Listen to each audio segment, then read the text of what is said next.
How's it going, everybody? We're going to take apart this PTS EPM LR magazine. Now, to some of you, it might just seem very easy and simple to take apart a magazine, but to some people who've never done it before, this might help them out. So this is for you guys, not the technically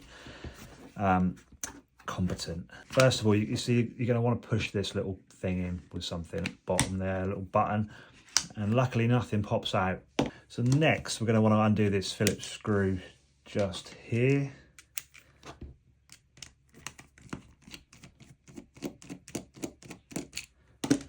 And then don't want to lose that little screw. And then I'm just going to push anywhere on this bit here, and that will remove the innards. Now we have the innards out, this little plate bit here we're going to want to remove. So be very gentle with this. You don't want to break anything. So we're just going to push it.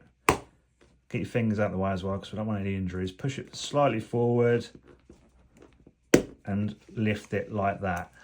Make sure it's not under much tension, but we just don't want it to ping out too far. Now that spring should just pull out like that. So you've got your BB stopper and your spring. Don't get this tangled up whatever you do, because they can be a nightmare to untangle. So now we're safe to take apart the actual case, the inside, the internals bit.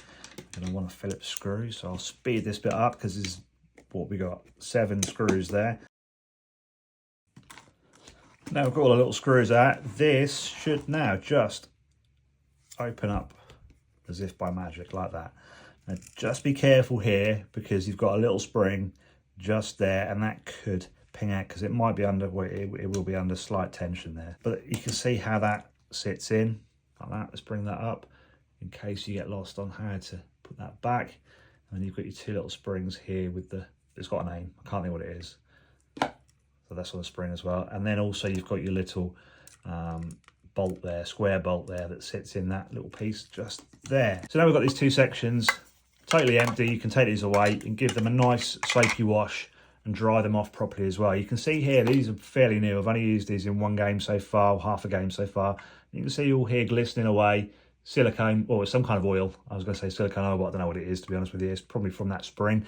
So yeah, it's got oil all over it, all in the gaps here. And this is not good for your BBs. It's going to cause inaccuracies on your hop. I'm not going to bother showing you how to reassemble the LR mags because it's quite straightforward. Just reverse the process of taking it apart. However, I will show you how to reassemble the next magazine that I'm about to disassemble, because they are a little bit trickier to put back together again. And here we have the EPM 1S. This is the smaller version and lower capacity version of the EPM 1s, which are very popular.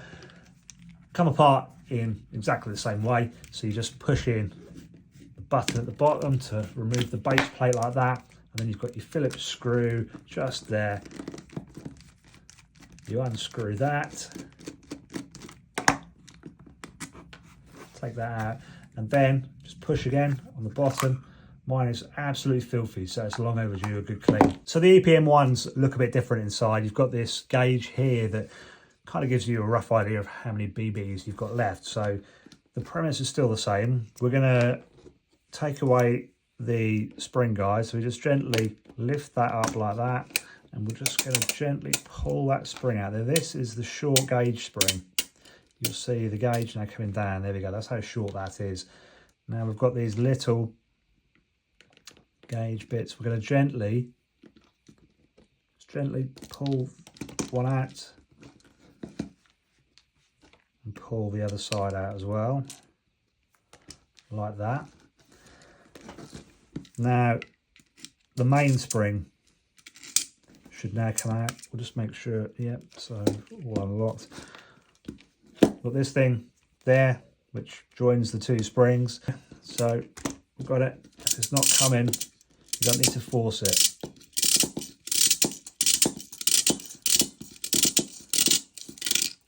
And there we have it. There's our BB pusher with our spring. If for any reason your main spring gets stuck up inside the internals and you can't get it out, this is what I tend to do. I'll just put my thumb over there. I don't know if this is the right way or not, but this is the way I like to do it. So we're just going to feed a few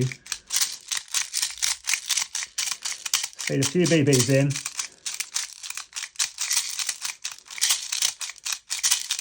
And there we go. The spring has just pop that. We're now going to go ahead and take apart the internal casing. And there is no pressure in there now, so you should be okay just to lift this up gently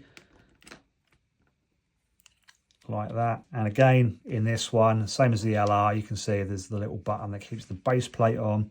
You've got your little square nut thing, and we've got the BB stopper there as well, which is a little bit different to the LR magazine. I'm just going to keep that safe. That is spring loaded.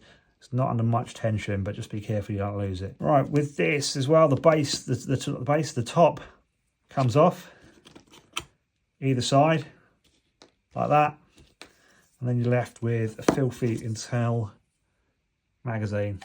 It's a bit greasy, a bit oily, a bit dirty. We're going to give that a good wash as well, and I'll be right back. Okay, we're back, and now we're going to put it all back together again now. So these are fairly straightforward how these go back together. These top bits only go on one way like that. Now we're going to put in the little square nut. Now that goes, where's that go in? That goes in just there. We've got the base plate button, and this is a little bit more awkward than the LR, so you have to just get those springs on there, seated on their base there, and it just sits in like that.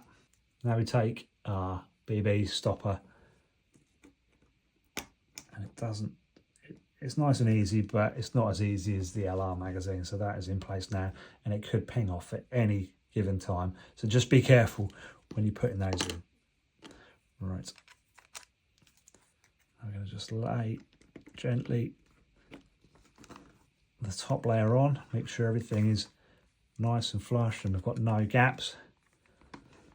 And we're going to put some screws in. I'm going to put the edge screws in first.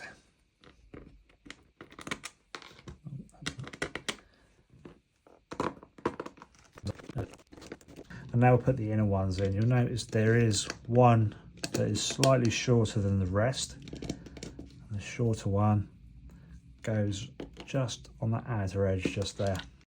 So just going to make sure they're all nice and nipped up now, not too tight. Don't crank them up, because you're screwing metal screws into plastic and you could easily crack them if you do them too tight. So just nicely nipped up, not cranked up. Now we're going to put the spring back in, BB pusher first. Feed that in. It should go in nice and easily. If it doesn't go in nice and easily, there's a reason why it's not going in nice and easily. And we're going to take this thingy, push that in. Now here comes the tricky bit. Good luck with this. You're going to swear. I guarantee you're going to swear. So now, let's see if we can zoom in a little bit. There we go. You can see there's a little tiny hole there. Now you have to put these in that hole. Yeah. Get ready to swear. Actually, there we go. This is the first one in. I'm going to flip that over. Make sure that one doesn't fall out. Now we're going to put the second one in. Fuck. It's in. It's in. Both are in. After lots of frustration. Now that the gauge is in place, we're going to get a gauge spring and push that in, and then get the spring guide. Put the spring guide in like that. Now it's ready to go back in the shell. Now with my shell, you can see that the window has come out. You're not going to really be able to see very easily how these go in, but it's pretty self-explanatory. He says, putting the wrong one in the wrong place. But I've got this tape on here just to give it a little bit of camouflage when I'm using them, and that's quite handy for holding those little windows in place when I turn it upside down like that. So if you're having trouble keeping them in place, maybe put a bit of tape on the outside to hold them in place.